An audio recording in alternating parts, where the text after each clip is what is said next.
은혜 받으실 하나님의 말씀은 누가복음 2장 15절부터 20절까지 말씀입니다.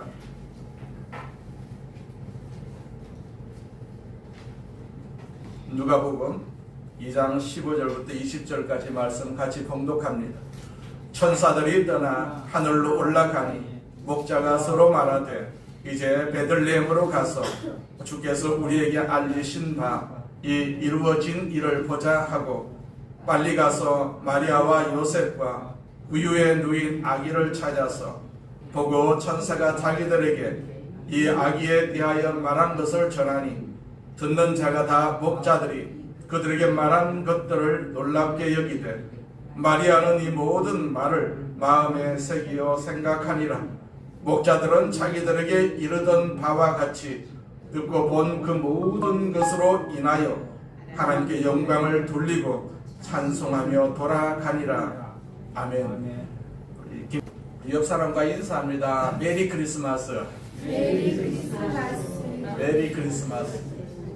오늘 즐거운 성탄절입니다. 예수님께서 이 땅에 오셔서 우리를 구원하시기 위해서 이렇게 우리에게 믿음을 주셨어요. 그렇기 때문에 예수님이 오신 사실에 대해서 우리가 깊이 생각을 해야 되지 않겠어요? 그분이 안 오셨다라면 우리가 구원받을 수도 없고, 그분이 안 오셨다라면 우리가 천국 갈 수도 없을 것인데, 그분이 오셔서 우리 택한 성도들을 이렇게 택하여 주시고 천국을 소망할 수 있도록 인도해 주셨기 때문에 우리는 항상 이 성탄절을 통해서 더 깊은 하나님의 은혜를 사모하고 또 믿음에 우리가 큰 능력을 얻기를 우리는 계속해서 소망하고 살아야 될 줄로 믿습니다.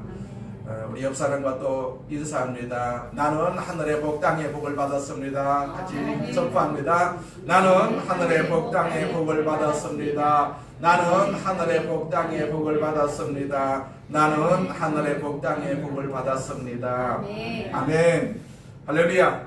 누가복음 2장 15절부터 20절 말씀을 가지고 예수를 만나는 표나라는 제목으로 같이 은혜를 나누고자 합니다. 우리가 성탄의 주인공은 변함없이 언제나 예수님이시죠. 예수님이 우리 주인공이십니다. 하지만 성탄의 메시지가 선포되는 곳, 또 성탄의 드라마나 성탄 콘서트가 연주되는 곳마다 대표적 조연들이 있다면, 주연이 아니고 조연들이 있다면 바로 동방박사하고 또 목자들이라고 할 수가 있습니다. 아마도 이 두 그룹이 대표적인 조연이라고 할 수가 있을 것입니다. 하지만 동방박사들과 목자들이 예수님을, 아기 예수님을 만나는 장면을 우리가 성경에서 보면 여러 가지 대조를 형성하고 있어요. 두 그룹이. 우선 동방박사들은요, 페르시아의 대표적인 엘리트 그룹에 속하는 제사장 가문의 출신들이었어요. 일종의 천문학, 또 점성술, 그리고 마술을 연구하는 사람들이라고 할 수가 있고, 이들은 궁궐에서 왕을 보좌하기도 했던 사람들이거든요. 동방박사들은. 그들은 지혜로운 현자로 통하고 있었습니다. 삶의 이치에 밝고 인격이 아주 높은 사람들이 바로 동방박사들입니다. 그들은 성경을 연구하다가 메시아 탄생의 징조를 알고 그 탄생의 주인공이신 메시아를 만나고자 하는 종교적 열망을 가졌습니다. 그 열망이 있었기 때문에 아기 예수를 만날 수가 있었거든요. 우리도 신앙의 열망이 있어야만이 천국을 갈 수가 있습니다. 신앙의 열망이 없으면 절대로 천국을 갈 수가 없습니다. 그래서 우리는 신앙생활하면서 항상 신앙에 대한, 하나님의 말씀에 대한 열망을 항상 가지고 있어야 되죠. 그래서 페르시아에서부터 유대나라, 예루살렘과 베들레헴까지 올 정도로 많은 시간과 경배를 소모하면서 메시아를 만나고 싶어 했던 진지한 구도자들이었어요. 그러나 1세기 그 팔레스타인의 목자들의 환경은요, 동방박사들하고는 전혀 달랐어요. 그들은 천민 중에 천민이었어요. 목자들은 대부분 예루살렘에 살고 있는 귀족들에게 고용이 된 일종의 싹을 받는 그런 싹군 목자들이라고 할 수가 있습니다. 그들이 기르고 있는 양떼들은요, 예루살렘 성전의 그 희생 제물로서 여러 가지로 수요가 상당히 컸다고 합니다. 그래서 목자들은 유대 땅 건기에는 양떼들에게 먹을 것을 공급하기 위해 가지고 그 초목을 공급하기 위해서 이곳저곳 떠돌아다니면서 여러 가지 위험을 극복해야만 했던 사람들입니다. 맹수들의 공격을 대비해야 했고, 또 자기의 양떼를 노리고 있는 다른 지역의 목자들과 다반서로 싸움을 해야만 했었던 사람들이거든요. 그래서 목자들은 일반적으로 그 이미지가 좀 부정직한 사람들이다, 또 도벽꾼이다, 싸움꾼이다, 이런 이미지를 갖고 있었고, 또 양을 치기 때문에 양떼들에게 오염이 되어가지고 냄새를 안고 더러운 사람들로 취급이 되었어요. 오늘 우리가 누가복음 2장을 보면요, 특별히 8절에 예수님이 나시던 그 밤에 목자들은 베들레헴 시내가 아니고 베들레헴 지경 밖에 시외에서 분리되어서 양떼를 치고 있었다라고 성경에서 기록을 하고 있어요. 누가복음 2장 8절에 보니까 그 지역의 목자들이 밤에 밖에서 자기 양떼를 지키더니 그 근처 들판에서 목자들이 밤에 양떼를 지키고 있었다라고 기록을 하고 있어요. 그들은 결코 종교적인 사람이 아니었어요. 그런데 천사가 갑자기 이들 앞에 나타났어요. 그들은요, 천사의 출현을 경험하게 됩니다. 이들은 몹시 두려워할 수밖에 없었지 않겠어요. 그러나 천사가 그들에게 말을 합니다. 두려워하지 말라. 보아라, 모든 백성을 위한 큰 기쁨의 소식을 가지고 왔다. 그 메시아 탄생의 소식을 알게 됩니다. 메시아로 오신 아기 예수를 만납니다. 목자들의 인생은 변화될 수밖에 없지 않겠어요. 예수를 만나면 다 변화될 수밖에 없습니다.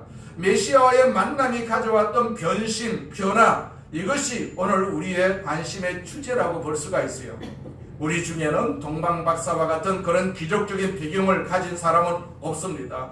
우리는 대부분 소시민적 그런 생존에 매달려 있는 사람들이라서 경제가 어렵다는 것을 피부로 느끼면서 금년 하루하루를 쉽지 않은 한 해를 살아온 사람들이거든요. 그렇기 때문에 우리에게도 마땅히 있어야 할 변화를 위해서 목자들의 그 변신 혹은 목자들의 변화를 우리가 주목해 볼 필요가 있습니다. 그들은 예수를 만나고 어떻게 되었을까요? 예수를 만난 이들의 변화, 그 변화를 우리가 주목을 해보고자 합니다. 어떤 변화가 왔을까요? 첫째로 믿음의 사람이 되었어요. 믿음의 사람. 본문 15절 말씀을 함께 보도록 하겠습니다. 15절 말씀입니다. 천사들이 떠나 하늘로 올라가니 목자가 서로 말하되 이제 베들레헴으로 가서 주께서 우리에게 알리신 바 이 이루어진 일을 보자 하고. 자, 목자들은 우선 천사들이 전했던 하늘의 그 메시지를 이렇게 받았어요. 무슨 메시지입니까? 누가복음 2장 10절에 보니까 그것은 큰 기쁨의 좋은 소식이었다라고 기록을 하고 있어요. 천사가 이르되 무서워하지 말라. 보라, 내가 온 백성에게 미칠 큰 기쁨의 좋은 소식을 너희에게 전하노라. 자, 지금까지 인류에게 전해진 좋은 모든 뉴스 중에 가장 위대한 굿뉴스, 복음의 소식, 이 소식이 전해진 것입니다. 누구에게 전해졌습니까? 일단 목자들에게 전해졌어요. 다시 누가복음 2장 11절과 12절 말씀을 봅니다. 오늘 다윗의 동네에 너희를 위하여 구주가 나섰으니 곧 그리도 주시니라. 너희가 가서 강구에 쌓여 구유에 뉘어 있는 아기를 보리니 이것이 너희에게 표적이니라. 이 복음의 소식, 이 소식의 핵심은 예수 그리스도가 베들레헴 땅에 구주와 주님으로 오셨다는 소식입니다. 목자들은 본래부터 이런 소식을 기다려온 사람들이 아니었지 않겠어요? 이런 소식을 받아들일 마음의 준비도 전혀 없었던 사람들이 목자들입니다. 하지만 그 고단한 인생을 살아왔던 목자들은 뜻밖에도 밤하늘에 가득한 찬양 소리와 함께 들려온 복음의 메시지를 들었어요. 이 복음의 메시지를 그들은 단순한 마음으로 받아들이고 단순한 마음으로 믿었던 것이죠. 그 믿음의 증거가 무엇입니까? 16절 말씀을 봅니까? 빨리 가서 마리아와 요셉과 구유에 누인 아기를 찾아서, 그렇게 기록을 하고 있어요. 천사들의 메시지를 받자마자 그들은 빨리 가서 이게 진짠가 가짠가 확인하고 싶어 했습니다. 귀로 듣고 마음으로 믿은 것을 눈으로 확인하고 싶어 한 것이죠. 이 목자들이 들판에서, 그 양치던 들판에서부터 아기 예수가 탄생한 그 구유 동굴까지는 한 2km 정도가 이렇게 조금 더 된다고 해요. 그 거리를 그들은 빨리 달려와서 이제 아기 예수로 오신 메시아를 만나게 됩니다. 예수 탄생지로 전해지는 이 동굴 위에 326년 로마의 콘스탄티누스 대제의 어머니인 성녀 헬레나의 주도로 최초의 성당이 건축이 됩니다. 그곳에 13년에 걸쳐가지고 339년에 완공이 되었다고 합니다. 6세기에 한번 화재로 파괴가 된 후에 유스티니아우스 1세 황제가 성당을 재건해 가지고 현재의 주요 형태를 이렇게 갖추게 되었다고 합니다. 그곳이 전통적으로 아기 예수님이 탄생한 곳으로 지금까지 보존되고 있습니다. 역사적 또 종교적 가치를 인정을 받아가지고 2012년 유네스코 세계문화유산으로 지정이 되었어요. 그곳이. 현재 이 성당은요, 그리스 정교회, 가톨릭, 또 아르메니아 정교회가 구역을 나누어서 공동으로 관리를 하고 있습니다. 바로 여기에 목자들은 아기로 오신 메시아 구세주를 만난 것이죠. 이렇게 메시아를 만난 목자들은 이제 크리스마스 드라마의 조연 배우들로 등극을 하는 것을 볼 수가 있습니다. 그래서 양을 치면서 그 밤하늘을 올려다보면서 살아왔던 단순한 목자들의 그 단순한 믿음, 그 믿음이 가져왔던 기적의 현장이라는 사실이죠. 로마서 10장 17절의 말씀을 우리가 기억하지요. 믿음은 어디에서 난다고 했습니까? 들음에서 난다. 그렇게 말씀하셨어요. 들음은 무엇입니까? 그리스도의 말씀으로 말미암은 것이다. 그렇게 기록을 하고 있거든요. 그들이 믿는 순간 그들을 이제 과거를 떠나서 새로운 미래를 향한 믿음의 인생을 출발하는 것을 볼 수가 있어요. 우리가 말씀을 믿어야만이 새 출발을 할 수가 있습니다. 말씀을 우리가 믿지 못하면 출발이 없을 수밖에 없지 않겠어요? 여러분, 우리가 믿지 않으면 과거로부터 떠날 수가 없어요. 믿지 않으면 과거에 묶인 자가 됩니다. 한국 사람들이 자주 가는 괌이라는 곳에 가면 탈로포포라는 관광지가 있어요. 탈로포포라는 관광지. 그 탈로포포라는 관광지는 괌 남부 지역에 위치한 행정구역이자 아주 아름다운 자연 경관으로 유명한 관광지라고 해요. 평탄한 북부와 달리 산악 지형과 열대 정글이 이렇게 펼쳐져 있어가지고 많은 자연을 느낄 수 있는 그러한 곳이라고 합니다. 그 탈로포포도 중요한 관광지지만은 그 안에 작은 땅 속에 파놓은 동굴 하나가 존재를 하고 있어요. 이 동굴의 이름을 바로 요코이 동굴이라고 부릅니다. 요코이 동굴. 이 요코이 동굴. 1944년 미군이 괌을 탈환을 했을 때 요코이 하산은 포로가 되는 것을 수치로 여기는 일본군의 그 명령에 따라서 정글로 도망을 칩니다. 그는 1945년 전쟁이 끝났다는 소식을 믿지 않았고 그 이후에 1972년 1월 현지 어부들에게 발견될 때까지 그 정글 속 동굴에서 28년간 홀로 살았어요. 발견 당시에 그는 대나무 껍질로 옷을 만들어 입었고 또 민물새우, 달팽이, 쥐 등을 잡아먹으면서 연명을 했다고 합니다. 발견이 되었을 때 그의 그 첫마디가 부끄럽지만 돌아왔습니다 라는 한마디 말이었다고 합니다. 그리고 이제 일본으로 그것을 그렇게 후송이 되어 갔어요. 그가 28년의 세월이 지났습니다.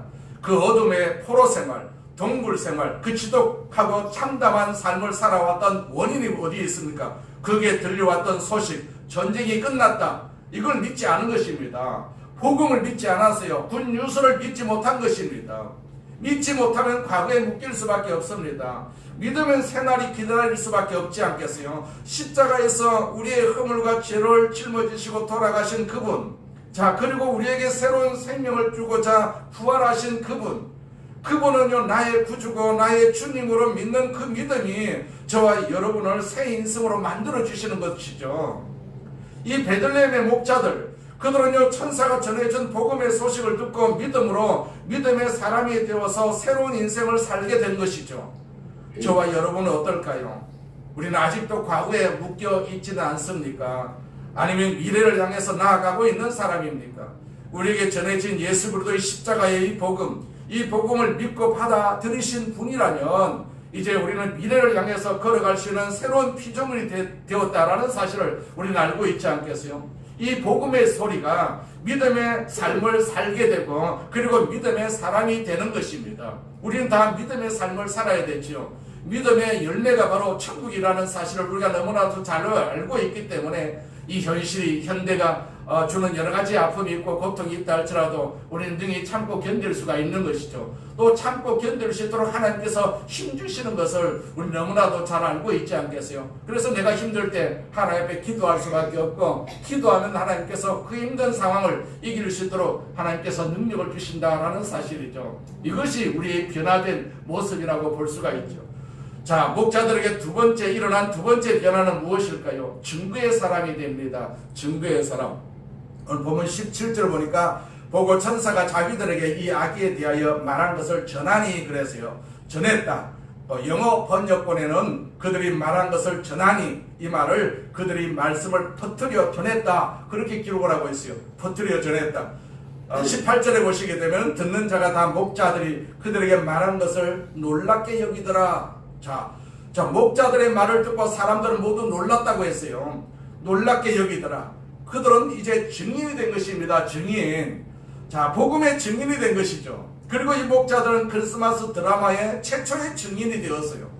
더 쉽게 말하면 목자들이 전도자가 된 것입니다. 전도자. 한 신학자는 오늘날 교회 법정에는, 교회 성전에는 판사도 많다, 그렇게 말을 하고 있어요. 판사도 많다. 판사가 무엇입니까? 판단하는 사람이 많다는 얘기입니다. 교회는 판사가 많아요. 또 검사도 많다고 했어요. 고발하는 사람이 많답니다. 고발하는 사람, 교회를 막 고발하는 사람들.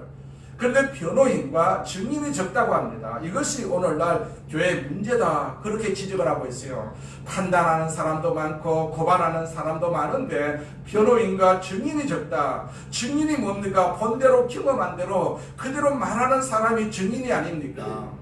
우리가 예수님의 증인이 된다. 내가 경험한 예수님, 내가 만난 예수님을 말하는 것, 이것이 바로 증인의 삶이죠. 우리가 잘 아는 사도행전 1장 8절 지상명령을 우리가 기억할 수가 있지 않겠어요? 자, 주님의 마지막 명령이죠. 오직 성령이 너에게 임하시면 너희가 권능을 받고 예루살렘과 온 유대와 사마리아와 땅끝까지 이르러 내 증인이 되리라 하시니라, 그렇게 말씀하셨어요. 우리는 증인입니다.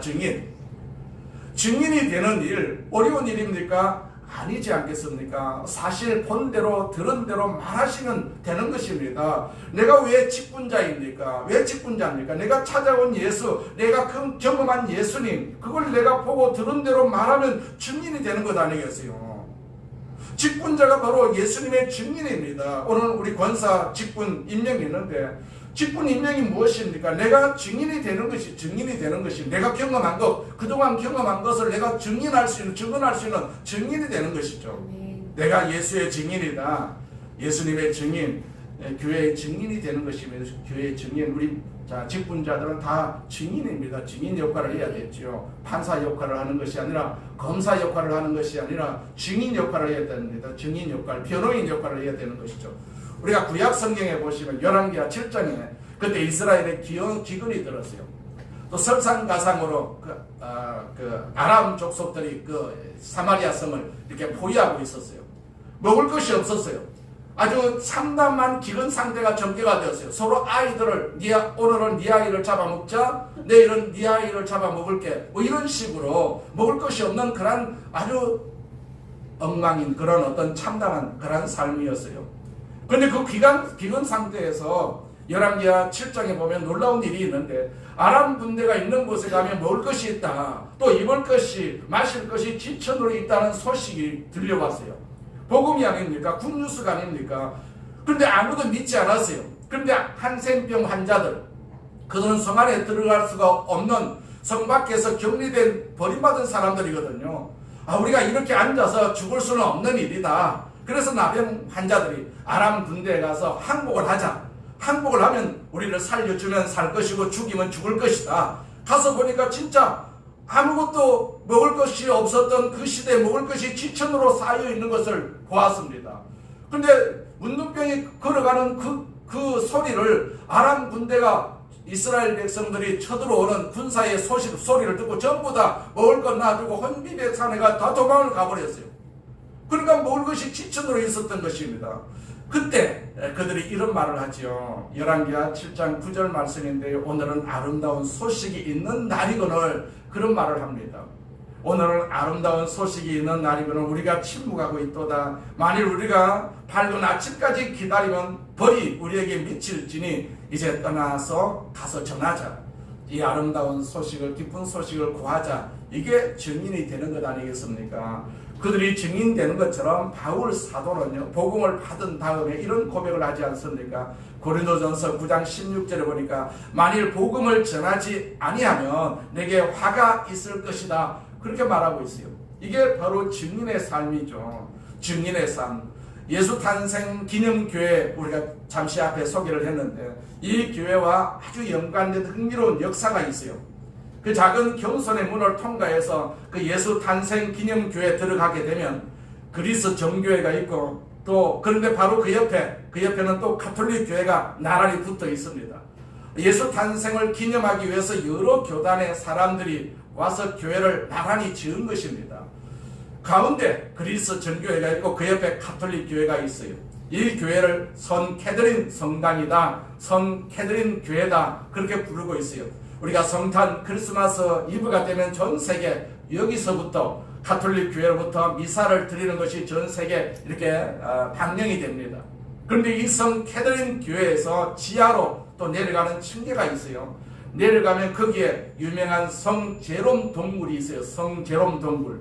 자, 제롬이라는 사람이 누구냐 하면 성 제롬 시대 당시에 교황이 366년부터 384년까지 제위했던 교황이 있었어요. 그 교황이 다마수스라는 교황인데 그 제위 기간이 24일밖에 안 됩니다. 매우 짧아요. 그런데 제롬이라는 이 사람은 그 교황의 친구입니다. 교황의 친구. 친구이기도 하지만 또 비서 역할을 했어요. 그 교황의 비서 역할을 했어요.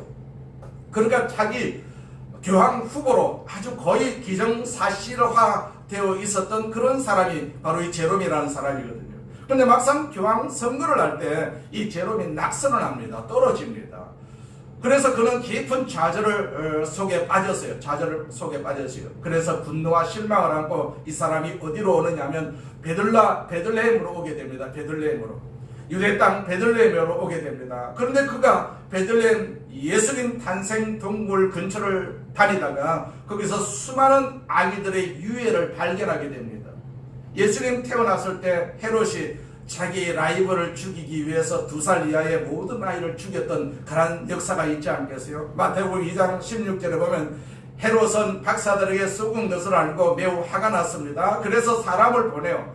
베들레헴과 그 주변에 있는 2살 아래의 모든 사내 아이들을 죽였습니다. 그렇게 기록을 하고 있어요. 그 아기들의 유해를 발견한 것입니다. 유해를 발견했어요. 그 아기들의 유해를 보면서 그는 깊은 생각에 잠깁니다. 저 아기들은 예수님을 위해서 예수님을 대신해서 목숨을 바쳤는데 나는 교황 그 자리를 탐하는 데만 내 모든 생각이 열중되어 있었다. 그런 아기 유골을 하나를 들고 예수님 탄생한 동굴로 찾아옵니다. 그리고 그 동굴 옆에 자기도 동굴 하나를 만들어요. 그래서 그 동굴이 존재하게 된 것입니다. 그래서 오늘날도 순례객이 가서 찾아볼 수 있는 성 제롬의 유명한 그런 동굴이 되었어요. 거기서 아기 유골을 앞에 놓고 이런 기도를 합니다. 주님, 이 아기들은 주님을 위해서 목숨을 바치고 주님을 위해서 생명을 드렸습니다. 제가 남은 생애를 어떻게 바쳐 주님을 증거해야 할지 가르쳐 주십시오. 그런데 이분이 아주 대단한 학자였어요. 학자. 히브리어도 잘했고 또 그리스어도 잘했고 그 당시 많이 보편적으로 사용되는 라틴어도 잘했고 그런데 그 당시에 모든 성경은 히브리어와 헬라어로만 기록이 되어 있었던 것이죠. 이걸 많은 사람들이 성경을 읽을 수 있도록 라틴어로 번역을 해야 되겠다. 히브리어 구약과 헬라어 신약을 라틴어로 번역을 해야 되겠다. 그러면 많은 사람들이 이 성경을 읽고 우리 예수님을 만날 수 있지 않겠는가. 그래서 이 동굴 속에서 그가 번역을 시도를 합니다. 드디어 번역을 다 완성을 합니다. 탄생한 번역이 유명한 빌 게이트 번역 혹은 불가타 번역이다 그렇게 부르고 있어요. 이 불가타 번역본이 탄생을 한 것입니다. 이 사람에 의해서. 이 불가타 성경은요 기독교 역사상 가장 중요한 영향력 있는 성경 번역 중에 하나입니다. 그 당시에 그 후에도 상당한 시간 동안에 유럽 지역의 수많은 사람들이 이 성경을 읽고 예수를 믿고 주님 앞으로 돌아왔어요. 이 성경이 자, 그리스도인의 예수님의 그 어떤 빛을 증거하는 위대한 도구가 된 것입니다. 우리에게. 자, 사랑하는 여러분, 오늘 여러분과 저는 어떻게 예수님을 증거하고 계십니까? 여러분, 목자들도 변해서요, 우리도 할 수가 있지 않겠어요? 우리도 변해야 되지 않겠어요? 예수 믿으면서 변하지 않으면 안 됩니다. 변해야 됩니다. 우린 예수님을 위해서 살고 있는 것 아니겠어요? 내 자신을 위해서 살고 있는 것이 아닙니다. 내 고집을 위해서 사는 것이 아닙니다. 우린 예수님을 위해서 사는 것이죠. 그렇기 때문에 우리가 예수님을 위해서는요, 바울이 버린 것처럼 우리도 다 버려야 됩니다. 내가 가지고 있는 것 다 버려야 됩니다. 그래야만이 우리가 교회를 섬길 수가 있고 직분자가 될 수가 있는 것 아니겠어요? 우리 평생 우리가 살아있는 이유, 내가 만난 예수를 증거하기 위해서, 그 증인이 되기 위해서 우리가 살아있는 것 아니겠어요? 우리가 예수를 만났다면 이 변화가 있어야 되지 않겠습니까? 증인의 삶을 사는 것. 자, 목자들이 예수를 만나고 이루어진 변화, 세 번째 변화는 찬양하는 사람이 되었어요. 찬양하는 사람. 자, 오늘 본문 20절 말씀에 보니까 목자들은 자기들에게 이르던 바와 같이 듣고 본 그 모든 것으로 인하여 하나님께 영광을 돌리고 찬송하며 돌아가니라 그랬어요. 아기 예수를 만난 목자들은 믿음의 사람이 되었습니다. 메시아를 증거하는 사람도 되었어요. 그리고 결과적으로 그들은 하나님께 영광을 돌리고 그리고 하나님을 찬양하는 사람이 되었다라고 말씀하고 있어요. 그리고 그 다음에 어떤 변화된 삶을 살아가는지 그 목자들의 그 이후의 이야기, 이것은 성경에 사실 기록되어 있지는 않습니다. 하지만 분명한 것은 이 목자들 때문에 목자의 그 이미지가 변화가 되었을 것 아니겠어요? 더 이상 목자는 천한 사람이 아니다. 아주 고귀한 하나님의 사람들의 이미지로 변화가 된 것 아니겠습니까? 교회 역사는요, 그 위에 영적 지도자들을 목사라고 부르기도 하지만은 또 목자라고 부르기도 하지 않겠어요? 목사를 목자라고 부르지 않겠어요? 우리 믿음의 대선배들이 바로 이 목자인 것이죠. 목자 이미지가 변했어요. 목자 이미지가 변했어요. 오늘 본문에 등장하는 목자들이 아기 예수를 만나고 나서 지금까지 해왔던 그 목자 일을 아마도 계속해서 했을 것입니다. 우리가 예수를 만났다고 해서 반드시 우리의 직업이 바뀌어야 되는 것은 아니지 않겠어요? 그러나 예수님을 만난 사람이라면 직업을 계속해서 하더라도 그 직업의 동기나 그 직업의 관점은 충분히 바뀌어야 되지 않겠어요? 지금까지 베들레헴의 그 목자들은 그냥 생존을 위해서 고용되어서 양을 치고 있었던 사람들이지만은 이제 더 이상 생존을 위해서 목양하는 것이 아니라 그들이 기르고 있는 양들이 저 예루살렘 성전에 하나님께 드려지는 제물이다. 나는 이제 거룩한 제물을 기르고 바치는 그런 거룩한 사람들이다. 그런 생각을 가졌을 것 아니겠어요? 아마도 이런 자부심이 아마 생겼을 것입니다. 그래서 전보다도 더 부지런하게 일했고 전보다도 더 성실하게 그 양들을 돌보는 목자가 되었으리라고 우리는 믿습니다. 그들은 그 일을 통해서 하나님께 영광과 찬양을 돌린 것이죠. 우리가 찬양의 사람이 되어야 한다고 해서 우리 모두가 다 찬양대, 이 성가대에 들어가자는 얘기는 아닙니다. 우리 김진선 집사님이 혼자서 이렇게 애쓰고 힘쓰는 거, 그래서 나도 찬양을 해야 되겠다, 뭐 이런 생각을 가지고 계신 분이 있다면 참 좋겠지요. 우리 집사님이 원하시는 것은 이렇게 성도들이 다 참여한 가운데 그래서 찬송을 이렇게 몇 곡 부르는 것이 소원이에요. 근데 찬송을 부를 적엔 성도가 많이 안 와요. 그래서 저에게 말하는 소원이 그래도 예배 시작되기 전 한 20분 전까지 와가지고 같이 찬양을 드리면은 자기도 신나고 우리 성도들도 신이 나서 하나님의 영광을 돌리지 않겠느냐, 그렇게 소원하고 있으니까 이 소원이 다음 주부터 이루어지기를 주의 이름으로 축원을 드립니다. 자, 더 이상 목자들은요 자신들의 직업을 부끄러워하지 않았을 것 아니겠어요? 그들의 직업은 이제 거룩한 소명이 된 것입니다. 유명한 종교개혁자 마틴 루터는 이런 글을 남겼어요. 하나님이 보시기에는 들에서 하는 목자의 일이나 또 목자들의 노동이 우리 수도사나 사제들이 하는 일과 조금도 다르지 않은 동일한 성직이다, 그런 말을 했어요.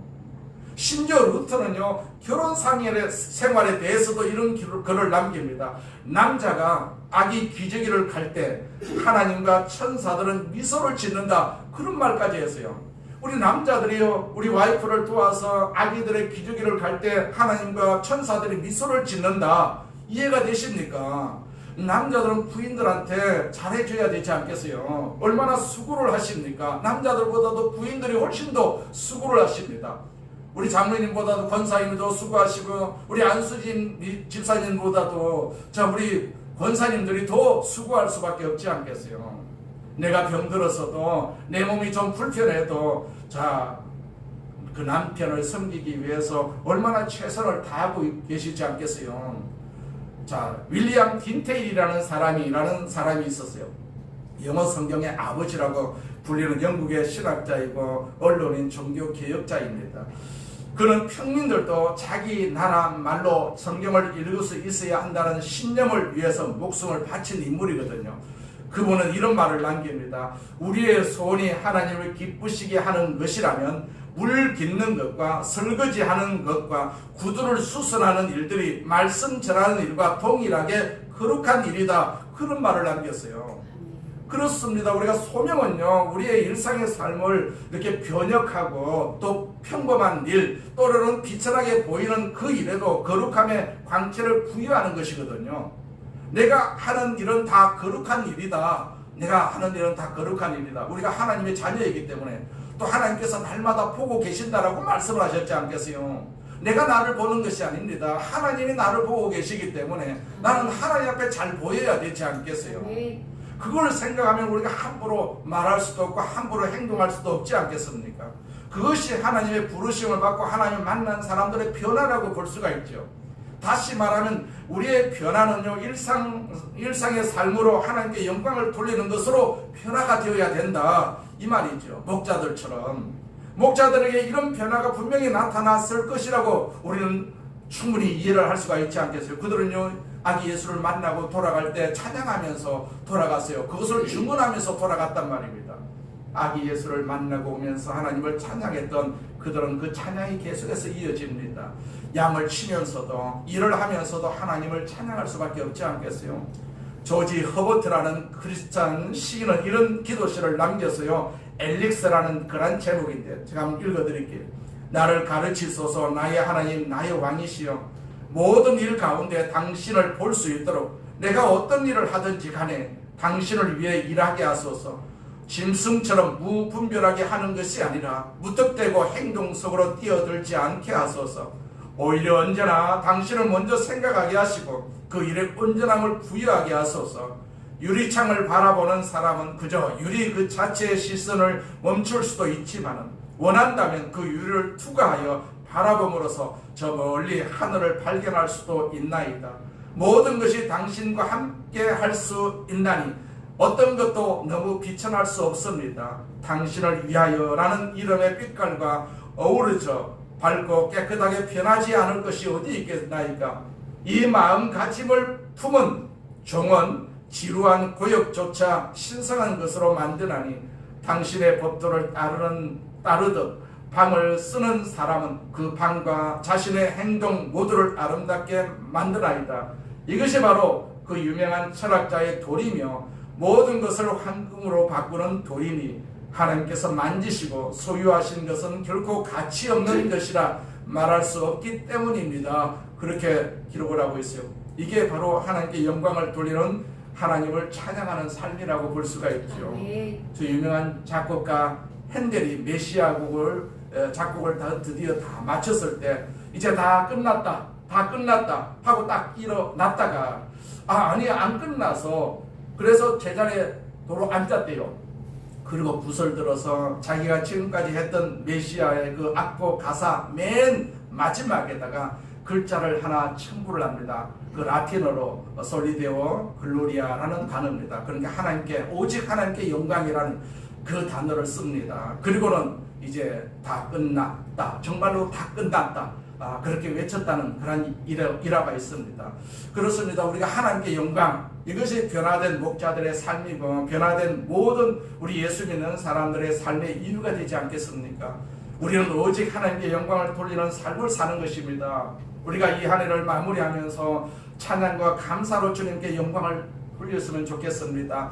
하나님께 영광, 오직 하나님께 영광, 우리가 하나님께 영광의 박수로 하나님께 영광을 돌리겠습니다. 박수하겠습니다. 메리 크리스마스. 성탄절 즐겁게 보내시길 바랍니다. 기도합니다. 전능하신 하나님 아버지 감사합니다. 우리 아버지 하나님께서 우리를 사랑하심을 감사합니다. 우리를 축복하심을 감사합니다. 우리를 복되게 하심을 감사합니다. 주님 영광을 받으시옵소서. 우리가 주님을 맞이하는 이 기쁨과 이 즐거움이 평생 이어지게 하여 주셔서 감사와 찬양이 넘치는 목자들의 모습처럼 변화되게 하여 주시옵소서. 예수님의 이름으로 기도드립니다. 아멘. 우리 말씀을 생각하시면서 하나님 나도 변화되게 하여 주시옵소서. 주님을 만나사오니 변화되어서 하나님의 뜻을 이루는 귀한 도구가 되게 해주시옵소서. 통성으로 기도합니다. 할렐루야. 전능하신 하나님 아버지 감사합니다. 주여 영광을 받으시옵소서. 영광을 받으시옵소서. 우리 아버지 하나님 영광을 받으시옵소서. 영광을 받으시옵소서. 네 아버지 하나님께서 은혜를 베풀어 주시옵소서. 은혜를 베풀어 주시옵소서.